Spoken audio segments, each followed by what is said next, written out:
Hi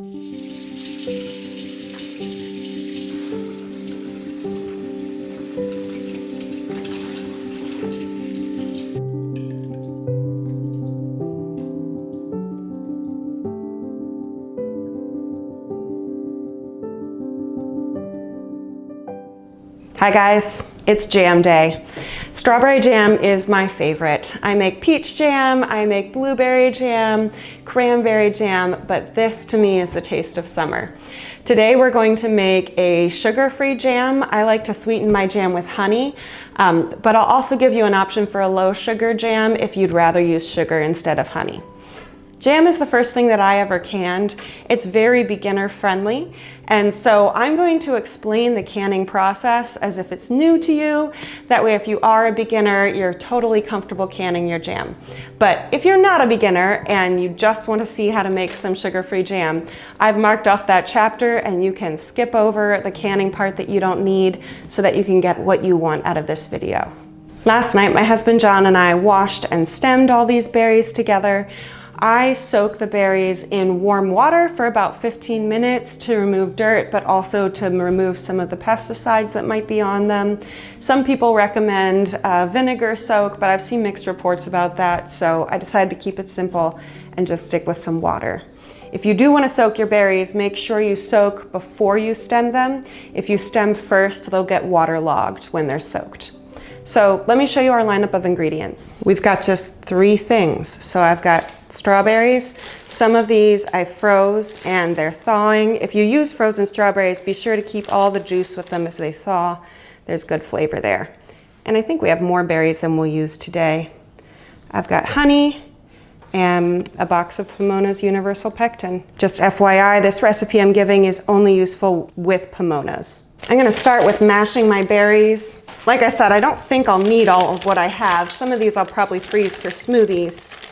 So I'm gonna dump these thawed ones out first because I definitely want to use those. I feel really lucky to have all these berries. I grow strawberries, but I don't grow enough to make jam. So I was looking into buying some local strawberries and they're extra expensive this season this year because it was a rough strawberry season here. The erratic weather wasn't helpful. Anyhow, my uncle grows strawberries and he gave some surplus to my parents who generously gave it to me. So that's the frozen ones. And then I just had the sweetest experience that got me these berries also for free. I feel really fortunate. I went to a pick your own strawberry field to try to get a little more because I knew I wanted to make a lot of jam. And it turned out it was the last day of their season and they were offering free pick your own. And it was drizzling. My kids did not want to be there. All 3 kids were with me and they were crying and I was trying to pick strawberries and it was not charming. But 2 different moms walked up to me and said, "We have a lot of kids and they're big kids. They picked a lot of berries. I see your kids are young. Can we please give you some?" So they gave me all these. I just feel really lucky. Let me grab my potato masher. So I'm just grateful for this gift. I want to put it to good use and be sure to share some jam with others. If you are making a single batch, you want 4 cups of mashed berries. I'm making a quadruple batch, so I need 16 cups. I love these bowls. They have, I don't know if you can see here, there's a designation for 4 quarts, so that gives me a sense of what I need here. The potato masher was good for getting things started, but I don't want chunky jam. I know my kids don't want chunky jam, so I'm going to use the immersion blender to get a smoother texture.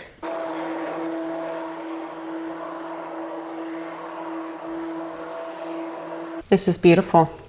I'm going to measure it out into my saucepan and make sure that I've got 16 cups before I go on.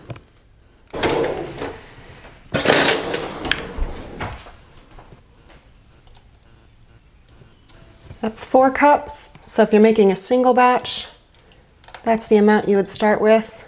8 cups, 12, and 16. Wow, that's beautiful. I'm so glad this pot is big enough.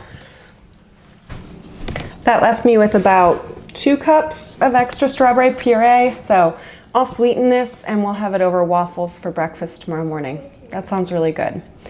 Now that my strawberries are ready, I'm gonna put the jam on pause for just a moment because I wanna prep my jars for canning. If you're new to canning, jars are typically warmed before the canning process to avoid thermal shock.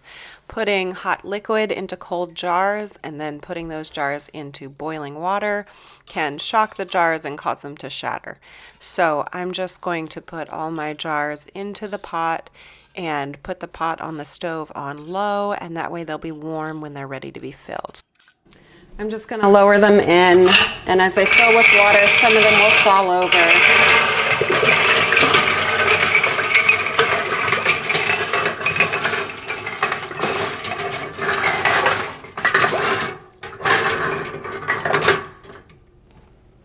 Some people like to fill their jars with water before lowering them in so it's not so chaotic.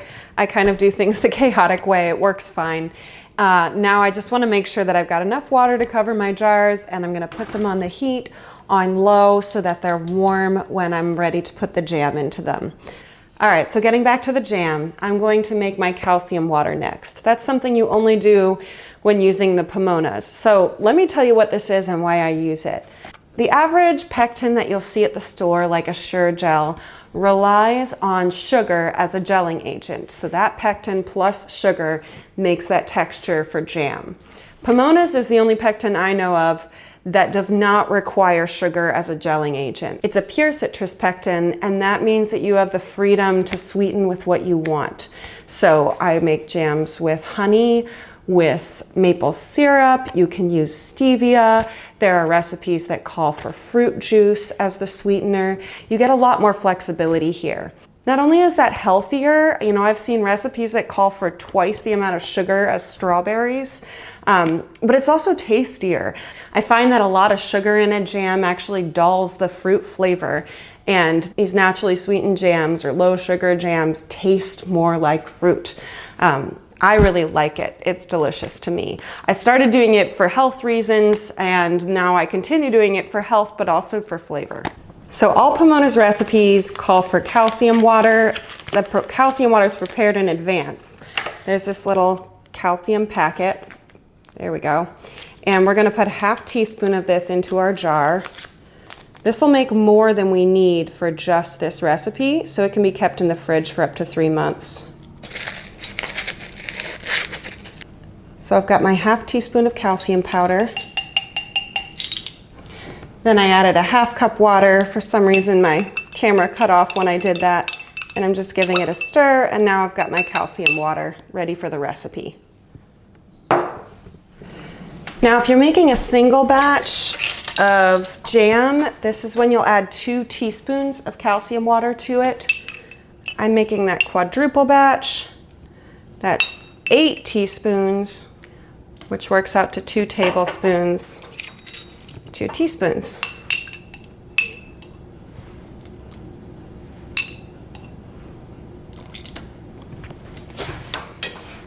And I want to make sure that that's thoroughly combined.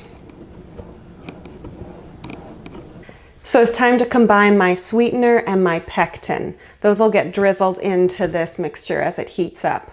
I have a few choices here. You can use anywhere from 3/4 cup to 2 cups of sugar for a batch, or you can use anywhere from half a cup to a cup of honey. I'll put this recipe down below, so don't worry if you're not getting all these measurements now. I'm gonna opt for honey. Last year I didn't opt for the maximum sweetness level, and my husband John has requested that I make it sweeter this year. So we're gonna do 4 cups of honey because I'm making that quadruple batch. 4 cups of honey for John. I do not enjoy measuring out honey. It is always a mess. One of you recommended that I spray down my jar or my measuring cup, and that's been helpful. This is our honey from Azure. I have yet to get honey from my bees. I am a pretty unsuccessful beekeeper right now, but I'm really optimistic. Oh boy, that's not pouring. Looks like my honey's caramelized. I'm gonna have to dig it out.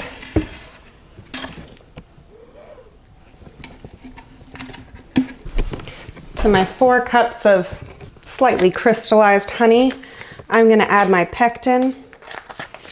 That's the other packet that comes in the Pamona's box. It's 2 teaspoons for a single batch. Because I'm quadrupling, that's again my 2 tablespoons plus 2 teaspoons.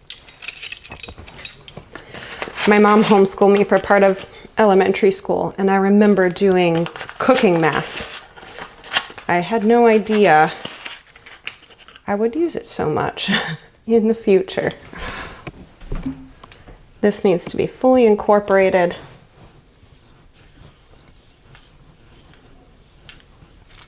Boy, that's thick. It is a little resistant to being stirred, but I'm glad it wasn't fully crystallized. This would have been tough to incorporate anything into it if it was just solid. I'm going to turn the heat on this, and I'm aiming to bring it to a full boil. Then we can start to drizzle this in. It's reached a boil, so I'm just going to slowly drizzle this in as slowly as I can. I'm definitely dealing with some foam here. I might skim it off in a moment. After this is all drizzled in, is the right time to taste and see if you like the level of sweetness. Of course, I've already added the maximum amount of sweetness, so I'll probably taste just for fun. But nothing's going to change at that point. Let me see if I can get the last of this honey out. Oh, it smells good. It's hot though. It's hot in here. Okay, this needs to come back up to a full boil in order to thicken. But like I said, this is the tasting point. Let's give it a try. It's so hot. I'm a little scared of it. I'm glad I added more sweetener than last year. That's really good. It really does have a brightness that you don't get from those jams that have twice the amount of sugar as berries. It's delicious. If you're making your own, I hope you're liking it too. Let me know in the comments and let me know how much sweetener was the sweet spot for you. Coming up to a boil now is what's going to activate that pectin that we've stirred in with the honey. So this is where it's becoming jam. It won't actually get thick yet. It thickens as it cools after canning. So the fact that it's thin at this point and that it'll be thin when it goes into jars is nothing to worry about. In fact, while this reaches a boil, I'm going to pull my jars out of the canner so that they're ready to fill.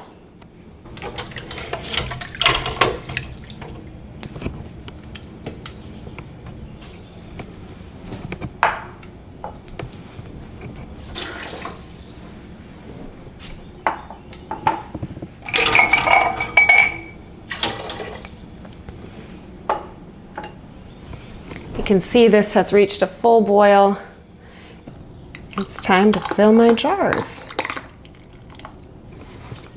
Looking forward to adding these to the pantry shelf. Our shelves are empty. It is time to restock. I ran out of room last fall, but now it's just all empty shelf space. I'm looking forward to giving some of this to my parents too, since they gifted me these berries.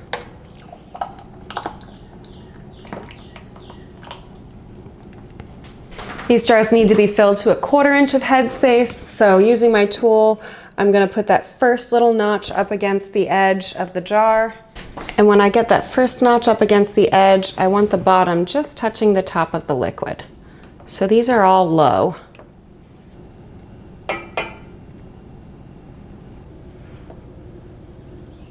Now it's just right. If you're newer to canning, having the proper amount of headspace helps to ensure that your jar will seal, but it's not a food safety issue. As long as your jar properly seals, your food is safe if you follow the recipe. So there's so many little rules with canning, and I think it gets overwhelming because everyone's afraid that they're going to accidentally poison themselves. If your headspace isn't perfect, but your jar seals well, fear not, you're in great shape. I've got a little jar of water here. I'm just going to add a splash of vinegar to it. Oh, it was apple cider vinegar. I got a little bit of the mother in there. And I'm just going to dip in my towel and then wipe down these rims because jam is sticky and there could be sticky residue on the rims that would keep your jars from properly sealing.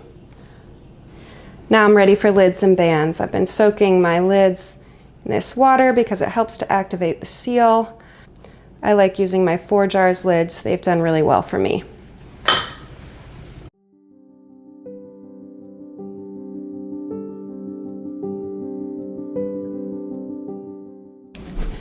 And bands are going on to fingertip tight.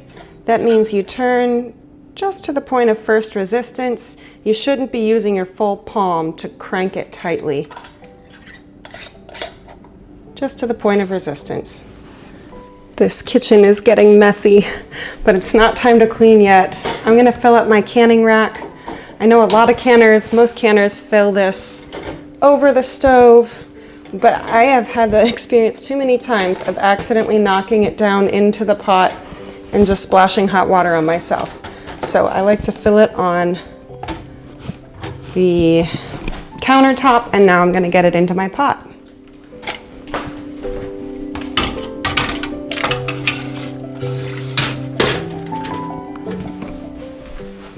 My stove runs pretty hot, so this pot should return to a boil in just a moment. As soon as it does, I'm gonna set my timer for 10 minutes.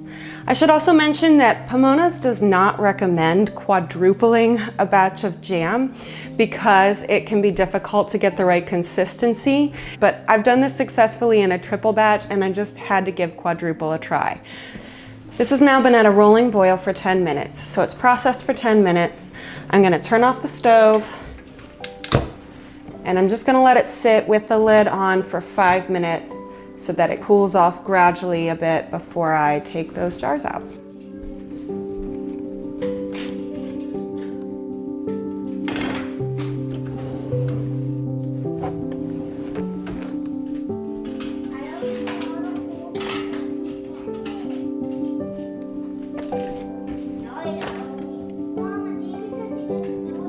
All right, silly boy.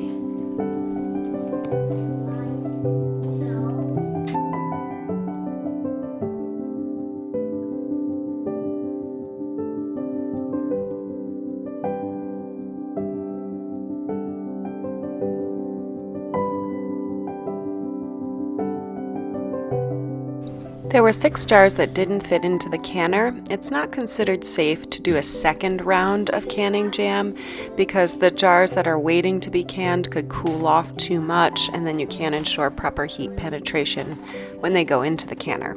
So these went into the fridge, and that was no problem because they'll be good for 3 months in the fridge, and they set nicely. The texture was good. We'll just eat these within the next 3 months, and I'll probably give a few away as well.